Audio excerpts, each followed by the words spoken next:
Right, hello everyone. I've still got a sore throat, bear with me. I'm doing a review of James Hargreaves' new album, James Hargreaves' Guitar's new album, sorry.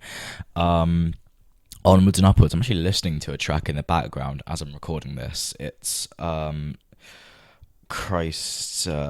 Demands. That's what it is. It's a banger. But anyway, let's just get right into this. I don't really have much else to say. James, if you see this, love you, man. You're great. Good fella. Good man. Anyway, let's get on with this and let's talk about the first track of the album, The People. All the people. All the people. So many people. It's a strong opening, you know. I mean, it opens on a unison bend, so you can tell he's an Oasis fan. I mean, luckily, I'm an Oasis fan too, so there we go, it works for me. As do the rest of the lead guitar parts in this album. They're actually really good overall. I think James plays guitar, but he might have another guitarist in his little band, or I don't know. Anyway, the riffs on this album, really good. They remind me a little bit of early 2010s Arctic Monkeys on this track, and that is a good thing. The riffs were good back then. The track overall pretty solid, but the ending part, I love the ending of this track, with that little acoustic bit at the end and little licks before. I don't have many technical terms, but anyway, it's just a really good track overall. Great closing to it as well. It's a great opening track for an album. Sets up really well. Good job to Sir James Hargreaves Guitar of YouTube, Lord of the Masterplan and wider Burnage area. I've got to stop taking the piss. He's going to think I don't like him. He's great. Sorry. Anyway, on to the next track, which is Designated Driver. I think this is on a single or maybe an EP beforehand. I don't know. Anyway, Designated Driver. Let's go. The Springfield police have told me that 91% of all traffic accidents are caused by you six guys. I'm ready! Yeah, I know. But the bad news is we gotta start having designated drivers. Honestly, starts off weak. Is what I said after my first listen. Aha, caught you out there. This song grew on me incredibly quickly. It's a banger, there's nothing left to say, man. The guitar works really good, and I even had some pinch harmonics in there. Fucking metal, man. He's gonna do a thrash metal album next. Lyrics are great. It's got a great energy to it. Overall, probably the second best track on the album, but where the hell is the Ruskin? I genuinely have no clue. It's my one complaint, man. Didn't tell me where the Ruskin is. Anyway, yeah, do better. Anyway, next track is The Girl on the Other Side of the Room, and I don't have a good transition. Let's just get into it. And if your head explodes, the dark forebodings too, I'll see you on the other side of the room. Okay, a bit of a mouthful of a title, but I can't really talk because so is my YouTube name, so I'll stop being hypocritical. I like the lyrics to this one. The melody is quite good, and the song kind of reminds me of like a 2000s pop rock track. You know, like something you'd see in like I don't know, Dawson's Creek or something. Don't even ask why I've seen even a bit of that show. Just accept it. Point is, it's a good song. Sounds proper British, innit? The ending is really cool, actually. It has a good little atmosphere. You know, I love it, really. It's a pretty good song. One of the better on the album, so nice one, James. Let's get on to Pane, which is the fourth track on... Wait. Yeah, it's the fourth track. Okay, good. I got a bit confused there. Sorry. Next track, Pane.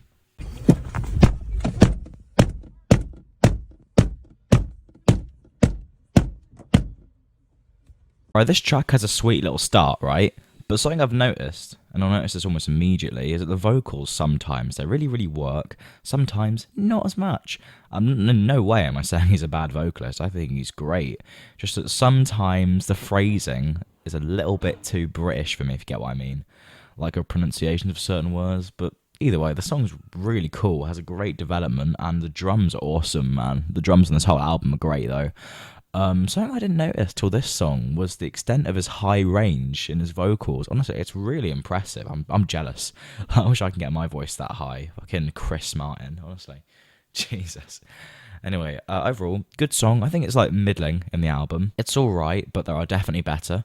Still really good. Anyway, on to track number 5, The Power.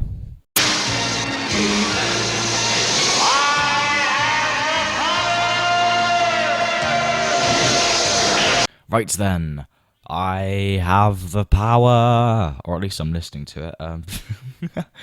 I'll stop. The build-up at the start of this song is really cool. The drums, right, reminded me a little bit of 15 Step at the beginning there. The track has some great lead guitar parts starting quite early in the background, and there's some really interesting, like, stopping and starting parts.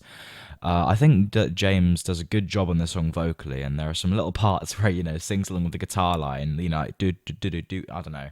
I thought it was funny, but in, like, the best way possible. I thought it was, I thought it was swell. Anyway, let's get on to what I think is actually the best track of the album, No Demands. That's what I'm talking about! That's why he's the MVP! That's why he's the GOAT! The GOAT! Right, as I said, best track, or at least my favourite, No Demands. The drums in this album, as I've said, have been really good, although that's coming from someone who doesn't play drums at all. I don't know, man. As long as they sound cool, they're great for me. That's probably why I don't mind Lars Ulrich, Anyway, this song is also really solid. In fact, it's more than solid. It's great. It starts off with a great little bass line, some guitar parts. I think this song was probably definitely inspired a little bit by like really early Oasis tracks like See the Sun and Take Me. It's probably the most moody song so far, though that's probably just because it's the first one to be in a minor key since the album opener, or at least it's the first song I noticed. I'm not good at music theory. I think this song is probably the coolest one. I didn't know it is. And there's a really interesting rhythm thing going on about a minute 40 seconds into the drums, and I really love it. So overall, yeah, I think it's the best track. It's got a great atmosphere, and the vocal performance is amazing, and that ending, moi. I have to say, James is very good at ending tracks, I have to say. He's certainly better at ending tracks than I am at ending these sections. So, on to track number 6, I think? 6 or 5? I don't know. On to I Am the Sea. You clearly don't know who you're talking to, so let me clue you in. I am not in danger, Skylar. I am The sea. My god, I was wrong twice. It was track 7. Anyway, sorry. This one reminds me a little bit of Roll With It, so obviously it's shite. Joking, of course. Anyway, it is sort of the Roll With It of this album, to be fair. It's a solid tune, though. It's not as solid as the others, as I said. It's just one you sort of listen to in the background and you sort of clock in every now and again to go, huh, there's a song playing. As per usual, though, lead guitar work is awesome. There's not really much to say here. I mean, as I said, it's the Roll With It of this album. So, as I do with Roll With It on Morning Glory, let's just get on to the next track. Which is the title track, Onwards and Upwards. 'Cause onwards and upwards we go, so get out the way. It's time for tomorrow. Right, title track. This one must be good, right? Yeah, it's pretty good. It's pretty good. The vocal performance is absolutely stellar. I really, really do like his higher range vocally, and his drummer is just amazing, as is the guitarist. Do I think it's the best track on the album? No, that still goes to No Demands, but this is pretty high up on the track list in my sort of opinions. But despite that, I don't have much to say.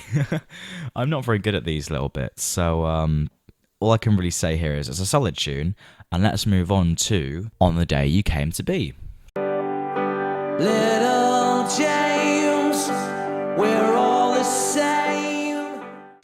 Okay, this is the like sweet ballad of the album, the Wonderwall, the what's the definitely maybe equivalent of Wonderwall? Live Forever, Married with Children, Digsy's Did. Anyway, I've noticed, right, that this album really reminds me of early Coldplay sometimes. Like, a couple of these tracks with a few tweaks could have honestly been on Parachutes. I think it's probably James's high range that reminds me a little bit of Chris Martin, or at least like the way he sung on songs like Yellow. Anyway, this song is quite good and quite sweet indeed. I do quite like it, and it works really well on this album after the title track. I think this album's actually paced pretty well, in my opinion. At least it was from memory. Anyway, great track. I think it's one of the more sentimental ones, as I said, and it's pretty on the nose, about what it's about. But I like it. It's like Little James, but like 10 times better. I like it. Anyway, on to the next track, The Promise. Right, sorry. Again, there's nothing really to put here. So how about, right, good idea, promise to me that you'll subscribe. Ha, done. Right, The Promise. This song's quite interesting because it's the first appearance and last appearance of strings, and I like how they sound here. I like the sort of sound they make. It's a nice low sort of stringy sound, and this song is basically just like the logical continuation of On the Day You Came to Be, at least in like the general sound of it, though the lead guitar parts come back here, and as per usual, I really like them. When this song sort of like explodes, if you will, sort of like near the middle or the end, it kind of reminds me of the chorus of that song by Kings of Leon, was like Sex on Fire or whatever. And again, the vocals sounds a bit like Coldplay. One thing I do need to mention, right, is that the vocals sometimes are a little bit hard to hear, but that might just be me and my half-broken headphones. Anyway, good track. On to the last track, right, which is, of course, A Mentally Deranged Northern Bastard.